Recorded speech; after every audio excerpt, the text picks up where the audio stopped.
অবাক এবং আমি মানে খুব শঙ্কিত।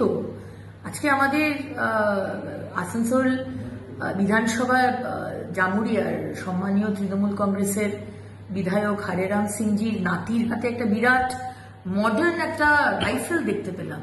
প্রায় 20 রাউন্ড নাকি গুলি চলে। তো আমি একটু অবাকই হলাম, কারণ আমাদের পশ্চিমবঙ্গের যে সংস্কৃতি সেটা হচ্ছে ছেলে মেয়েদের হাতে বই কলম, কবিগুরু রবীন্দ্রনাথ ঠাকুরের বই শিক্ষা দেওয়া, বড় হয়ে যাতে মাথা উঁচু করে বাঁচে। কিন্তু হরিরাম সিংজি এটা কি করছেন? মমতা ব্যানার্জি কি আপনাকে বলেছেন যেভাবে সমাজের মধ্যে আমরা গুলি বারুদ বোমা দুষ্কৃতীদের তাণ্ডব দেখতে পাচ্ছি এবং যেভাবে দাদাগিরি দেখতে পাচ্ছি কলেজে কলেজে, হরিরাম সিংজি এখন থেকে কি আপনার নাতির হাতে ওই মডার্ন পিস্তল রাইফেল দিয়ে মানে হাত পাকাচ্ছেন যে বড় হয়ে সেও এক মনোজিৎ তৈরি হবে? করবেন না, এটা আমাদের জন্য লজ্জা।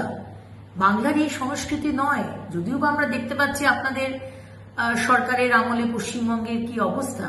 আমি পুলিশের কাছে আর্জি থাকবো যে এই তদন্ত করা হোক, এই ছোট্ট শিশুর হাতে, নাবালকের হাতে কি করে কোথা থেকে এই মডার্ন রাইফেল আসে, কে দিয়েছে, এটা তদন্ত হোক।